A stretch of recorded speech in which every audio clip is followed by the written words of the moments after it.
He joins us now live, looking very dapper in tuxedo and bow tie. Philip, we heard there from Trump calling journalists a disgrace for spreading fake news. Was he sorely missed at this dinner?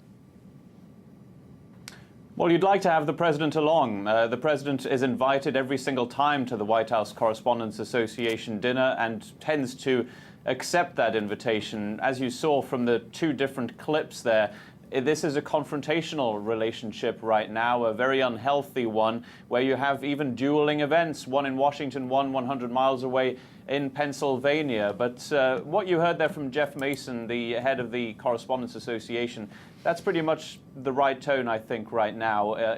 We have to get rid of this term fake news as much as we possibly can. That is obviously not something that journalists do. What this was this time around was not as much a party as this might have been in the past with Hollywood celebrities at the dinner. It was more a defense of the freedom of speech, a defense of the First Amendment in the United States, the right to a freedom of speech. And you can have a look at the people who were at that podium tonight to really see the difference in tone that we have at this Correspondents' dinner to previous occasions when presidents, of course, have been present. Carl Bernstein and Bob Woodward were there. They are, of course, the journalists from the Washington Post who broke the Watergate scandal. And then there was Hassan Minhaj, a comedian from The Daily Show fronted by Trevor Noah. He did have biting satire toward Donald Trump and his entire administration, but I think it's fair to say that pretty much everybody in attendance would have preferred, first of all, the president to be there,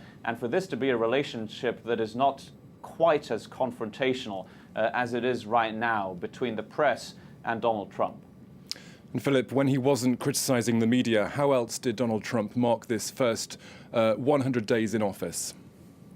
This was clearly calculated by the White House, first of all, for the president not to be at the Correspondents' dinner, but also for him on his 100th day in office to be somewhere where he believes he won the election, and the statistics show this. This was the state of Pennsylvania, one of the crucial swing states in November of 2016 that gave him his position in the White House in the first place. He was among his supporters, among his fans, and this was a celebration of his first 100 days. That is certainly what the White House had planned for him. Donald Trump saying that he has kept one promise after another. The facts, though, do say something ever so slightly different, with a lot of the promises he made on the campaign trail not coming to fruition. You heard there his attack on the news media. He also says he's bringing jobs back to the United States. And one more way he has marked his 100 days in office, by the way, just as we were exiting the White House Correspondents' dinner, in comes the readout from the White House of his latest call with a foreign leader. This is with Mr. Duterte of the Philippines, a very controversial leader and a foreign leader who called Donald Trump's predecessor, Barack Obama, and this is an actual quote, a son of a whore. He has been invited to the Oval Office by Donald Trump. That news just in from the White House. Another surprise from Donald Trump as President of the United States. Philip Crowther in Washington, thank you very much.